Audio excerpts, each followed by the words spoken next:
Hi everybody. Okay, so back again, and this time we're going to talk about beliefs.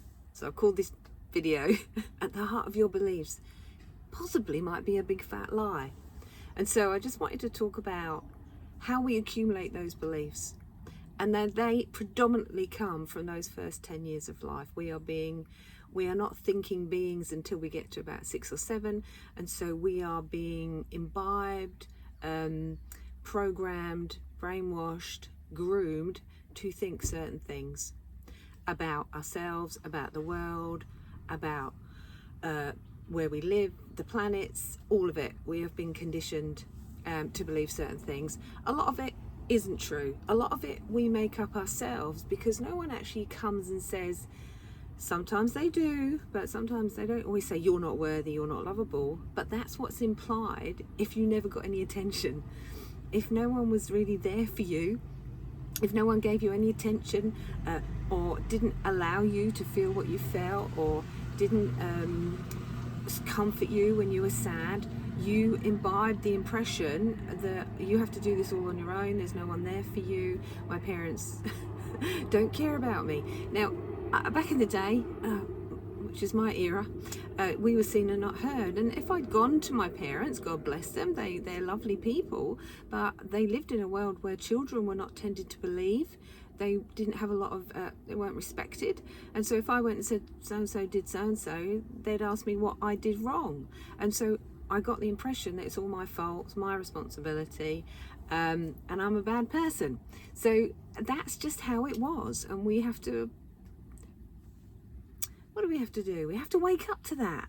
You know, that was our reality. That was the era we were all born into. You know, we were seen and not heard. And, you know, I'll tell you what to think, I'll tell you what to feel, and do as you're told, and don't question me, and all the rest of it. So, of course, we're going to grow up with certain beliefs. Now, a lot of our beliefs could be possibly values. So if your mum and dad think certain ways about certain sex of people, or about certain streams of people, like higher class people, as we would have it in England, the high classes are they're just mean, selfish, and got no money, and they probably made their money selling drugs, you know, like it's a very negative, or it's inherited wealth, or whatever it was. So there, you've got to look back at what were you told over and over again, what was implied over and over again, what did you see over and over again. If you heard your parents talking negatively about the people up the road who lived in a small house, or, you know, didn't cut their lawn, what was it you imbibed through that messaging? And so it's about what is the messages you received and then reinterpreted and ended up as a belief. You know, we're all being sort of primed and told how to live, because they're trying to make you into human beings that can be effective in the world. I mean, it wasn't because they were mean and horrible people. They were just doing their best, and that's what society told them at the time. There wasn't a better way of doing it. I mean, look at the way we feed babies. When I had my first baby, they just brought in feed on demand, which was great because my first baby wanted to be fed every 2 hours, whereas prior to that, it was no, you make them wait 4 hours. Well, as if all babies are the same. But really, babies are as individual as we are as adults. You know, they all demand different things at different times, and so we can't actually do that. We have to treat them all as unique individual people. So, beliefs.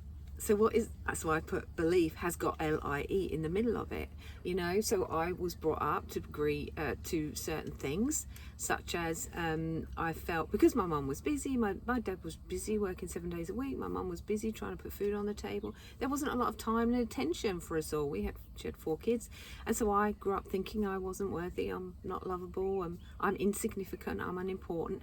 And because my sister was very bright, incredibly intelligent, she worked very hard to get good grades, it wasn't happening for me. So I grew up thinking I must be dumb, I must be stupid.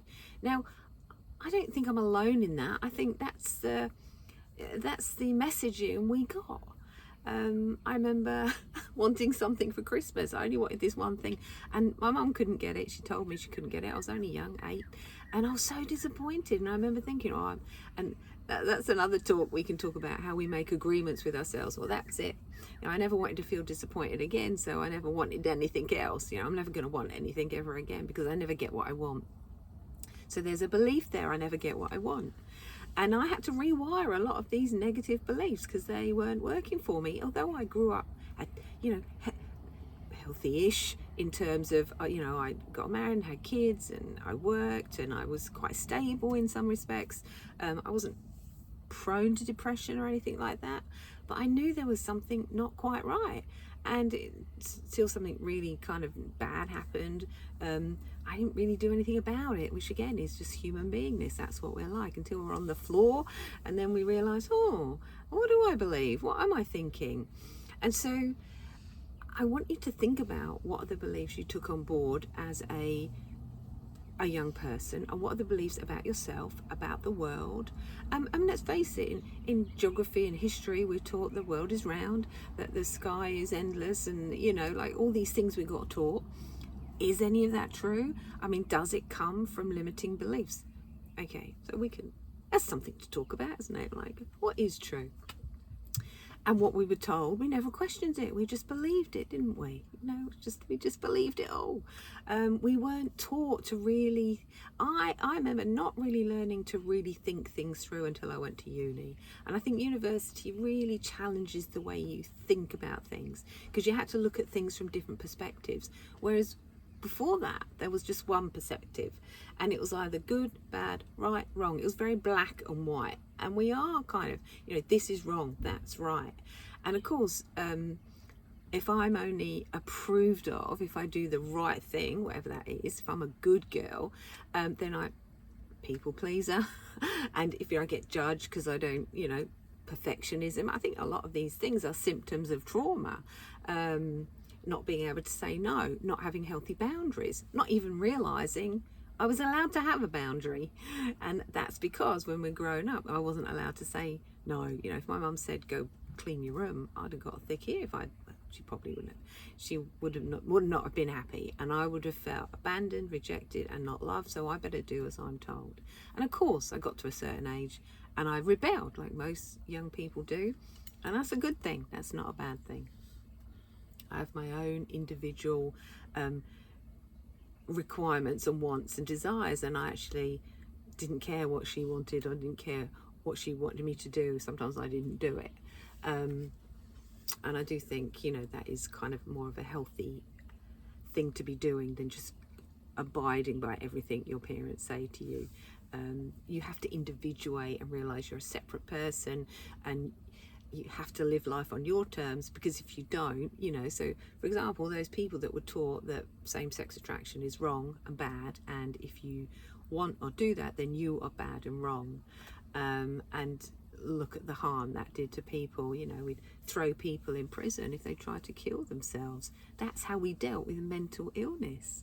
It's barbaric, and we've come a long way, and I take a lot of heart in the fact that we've come a long way, and in 10 years, 20 years, we'll have come that much further too. So there's a lot of hope for us all here, I think. But so challenging your beliefs, because those beliefs are getting in the way. And I know a lot of us, a lot of people actually have a lot of fears.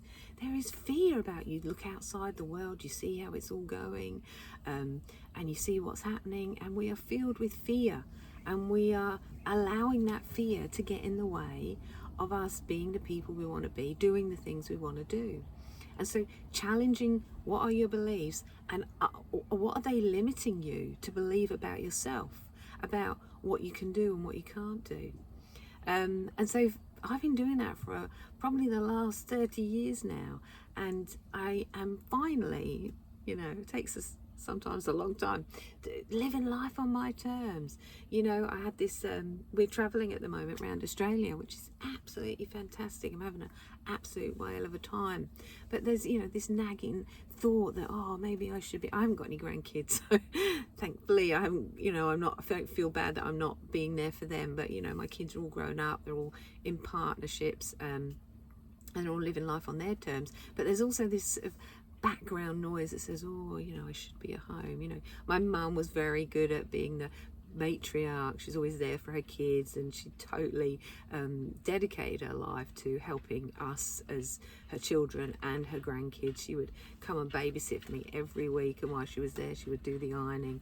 Very, very motherly and kind and generous with her time, and I suppose that's what I grew up seeing. So I'm like, this is perhaps how I should be, but I'm in a very different circumstance. I haven't got those grandkids to babysit for, so I'm out doing kind of what I want to do. But I'm wondering, if I did, would I have given myself this opportunity of done this, or would have guilt or the feeling of not being there for my family stopped me? So I don't know. I'm never going to know, probably, until you know, maybe I get some grandkids, and I'm not sure if that's going to happen or not, and that's okay. My kids will do whatever they want to do at the end of the day. That's their lives. So I wanted to really challenge you about your beliefs, and I think it's quite shocking to think that at the heart of your beliefs might be a lie. So what are your beliefs? What are the limiting beliefs? What are the beliefs that's not working for you? Because if you've got a belief that says I'm unimportant, I'm unattractive, I'm unintelligent, you could be doing yourself a grave disservice. I can't live life on my terms. I have to be here for everybody else. I can't say no to anyone. All these beliefs. My kids, my responsibility. My grandkids, my husband's happiness, my responsibility. That's a belief. It's not true. It's a lie. We're all individually responsible for our own happiness. It's not my job to make anybody happy. It's my job to make me happy. And when I take full responsibility for that, guess what? I'm really happy. And then everyone else gets to enjoy the fact that Stella's really happy and living life on her terms. And so this is a video to challenge you, challenge the way you think, challenge what you're afraid of. Like, what are the fears?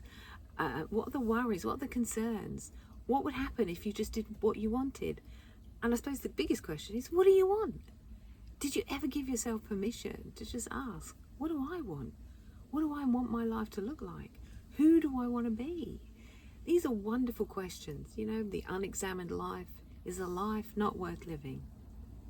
So examine your life, examine your beliefs, examine your thoughts, examine, because a belief is just a thought you keep thinking. So if you kept thinking another thought, like, you know, I did a whole rewiring. I do a lot of rewiring for people. I've done it myself.